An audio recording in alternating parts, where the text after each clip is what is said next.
Please welcome a resident mortgage banker and friend, Jason Conn. So this morning I'm going to talk to you a little bit about the information delivery business, and that is what the mortgage business is. Thought we'd go into a few things. First of all, Sam, would you start the telephone game? Who remembers the telephone game? You tell one person, they tell somebody, and the message, yeah, we're going to follow the message. So if you'll tell Kate the message that I gave you, we'll continue around, and then when it comes to you, Wendy, if you'll write down the message, I'll ask you to repeat it. So let's see. So I've got three premises that I feel makes me and my business successful, and that's understanding and communicating timely and accurate information. More steps in the communication process equals more room for confusion, and more time to deliver the information means a more negative client experience. In other words, bad news does not get better with time. A recent communication in our industry was regarding the qualified mortgage, or QM. The qualified mortgage is basically the new guidelines by which all mortgages, I say all mortgages, about 90% of mortgages are delivered to Fannie Mae, Freddie Mac, or Ginnie Mae.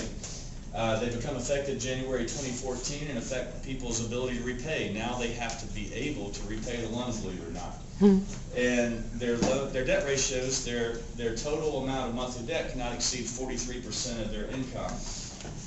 They're no longer going to be interest-only loans available, and you can no longer count rental income for somebody who decides to rent their current home and purchase their new home before they sell their current home.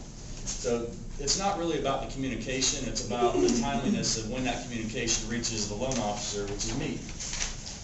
So in this example, I've given you three examples, three banks. Each bank has a wholesale and retail division.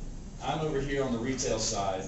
The wholesale side is who brokers work with. A large percentage of loans are originated by brokers. So in this case, the investors, or the GSEs, government-sponsored entities like Fannie Mae, Freddie Mac, Ginnie Mae, that's 90% of loans have to meet these guidelines.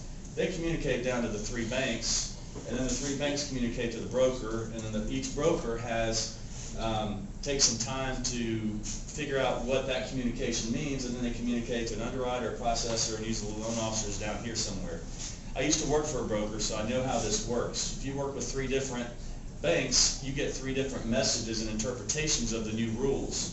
So the possibility of miscommunication is likely higher. With a bank, it comes to the retail division, and I get the communication the same time the underwriter gets communication. I'm going to give you three examples of places we all work with that have very concrete rules that must be met, or we don't have success. The DMV. Who's heard of frustrations recently with the DMV, somebody getting their license renewed? Yes, and how many times can that person tell the DMV, well, my neighbor said all I needed was a birth certificate. Do you think they're going to get their license until they have all the things on their list? It comes down to communication. So, airport security checkpoint. How many of you remember how easy it was to get on a plane pre-9/11? The mortgage business is very similar to that, pre and post mortgage meltdown. Very different rules. It's about understanding and knowing that you can't have more than 2 ounces in a bottle, having everything separate. Same goes with the IRS. The IRS has published, I pulled up last night, over 80-something updates year to date, directives on a myriad of issues. And it's not, for you and I, we wouldn't know how to interpret those things, so we turn to a professional like John Kozak, well, let's face it, Sheila, for advice, somebody to navigate this. But in all three of these examples, the concrete guidelines must be met, or the loan's not going to close in my case. In these cases, you're not going to have success until you meet those guidelines. It's about communication and understanding those guidelines. So I gave a message a moment ago. Sam and Wendy, what was the message you heard? A lazy fox jumped over a something hamburger. what? A something hamburger. You said the word something, right? A something hamburger. All right. Here's the original message. The quick brown fox jumped over a lazy dog eating a hamburger. So you can see after 20-something touches, the message changes a little bit. So, in summary, I've talked about understanding and communicating, and I've talked about communication. The main thing in communication is that the less steps and the less time between steps, the better quality of information. When I come back to this and talk about these different steps, you've got 7 or 8 steps before the loan officer gets the message down here.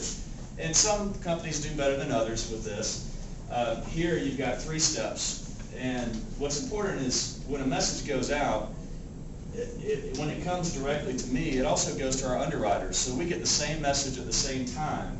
And if I have a question about that message, I go directly to the underwriter. I have the ability to call my underwriter and speak with them directly, which isn't the case with most companies. If you're a loan officer at a broker shop, you don't have the ability to call the underwriter or the bank for a specific directive.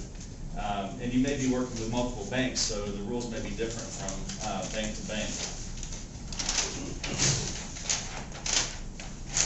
I'm able to provide up-to-date information. I've had 45 year-to-date updates in this form right here.